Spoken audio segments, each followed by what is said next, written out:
اپنی اس مخلوق میں بہت سی نایاب چیزیں اللہ نے پیدا فرمائی ہیں، جس کا ہر ایک انداز دیکھتے ہوئے اللہ رب العزت کی وحدانیت انسان کو یاد آ جاتی ہے۔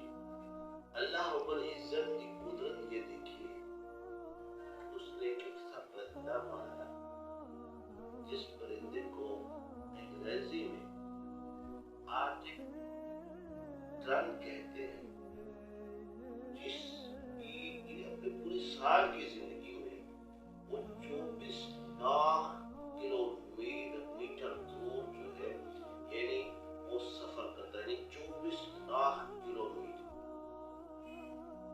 جو ہے کہ وہ سفر کرتا ہے اپنی پوری ایک زندگی میں۔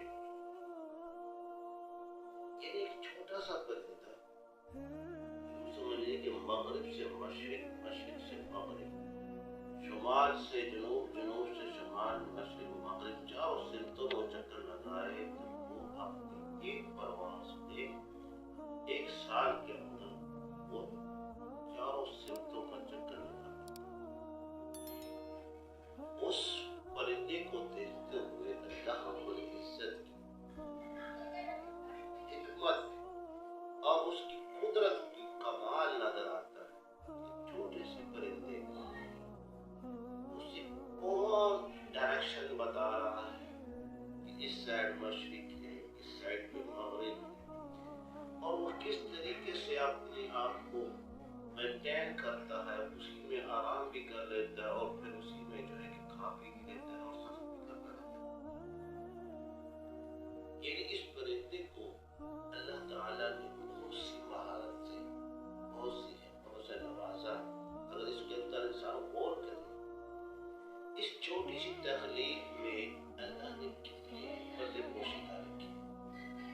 اسی طریقے سے اللہ تعالیٰ نے اور بھی ایسے پرندے بنائے جن کو آرکیٹیکچر بنایا گیا۔ آپ کبھی دیکھیں، بعض اوقات ہدہد کو دیکھ لیجیے، ابابیل کو دیکھ لیجیے، اور یہ اور چڑیا ہے، اسے دیکھیے وہ اپنے گھونسلے کس طرح بناتے ہیں، وہ کتنی خوبصورت انداز سے گھونسلے کو بناتے ہیں، ایسا انسان بھی بنا نہیں سکتا۔ یعنی اسے اپنے ہنر میں ایسی مہارت حاصل ہے کہ اس کی انجینئرنگ اور اس کی فن میں دوسرا کوئی بار نہیں ہو سکتا۔ اسی طرح سورۃ نمل میں دیکھ لیجیے، سورۃ نمل میں اللہ رب العزت نے چونٹی کے بارے میں فرمایا۔ اس چونٹی پہ پوری تحقیق کی، یہ غیر مسلموں نے اس پوری تحقیق کی اور اس کی کمالات، حکمت عملی، اس کی ذخیرہ اندوزی اور اس کی ڈائریکشن اور ترتیب دینا، کمال کی حکمت عملی ہے اس کی۔ اور اگر اسی کو وہ سرچ کر لیں، اسی کے اوپر غور و فکر کر لیں، تو آپ کو اندازہ ہو جائے گا کہ یہ کتنی کمال کی حکمت رکھتی ہے، اور یہ انسان کو کچھ نہ کچھ سبق دیتی ہے۔ جیسے کہ حضرت سلیمان علیہ السلام کا لشکر آ رہا تھا تو کئی بھی خوب تھکے سو چونٹی نے فوری اپنے سردارہ نے حکم دیا کہ فوری اپنے اپنے گھونسلوں پہ چلے جاؤ۔ حضرت سلیمان علیہ السلام کا لشکر آ رہا تھا، ان کی پاؤں تلے تو روندے نہ جاؤ۔ نمل میں پہنچ گیا اس کا واقعہ، اور اس کی ذخیرہ اندوزی، اس کی حکمت اندازی، ایک دوسرے کا احساس اور ایک دوسرے کی ہیلپ کرنا، اور پھر آنے والے وقت کے لیے اپنی پلاننگ کو ترتیب دینا، کمال حکمت ہے اس کی۔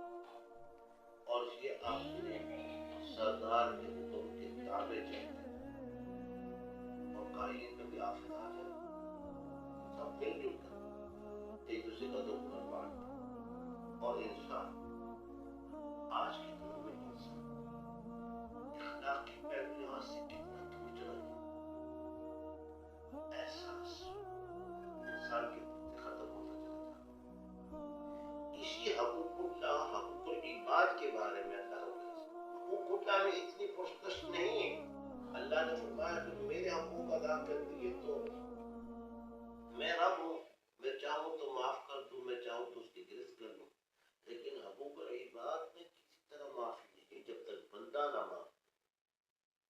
اس بارے میں کئی حادثے نبی صلی اللہ علیہ وسلم موجود ہیں۔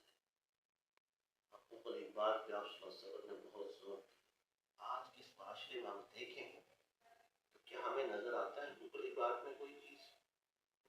پڑوسی کو پڑوسی کی خبر نہیں،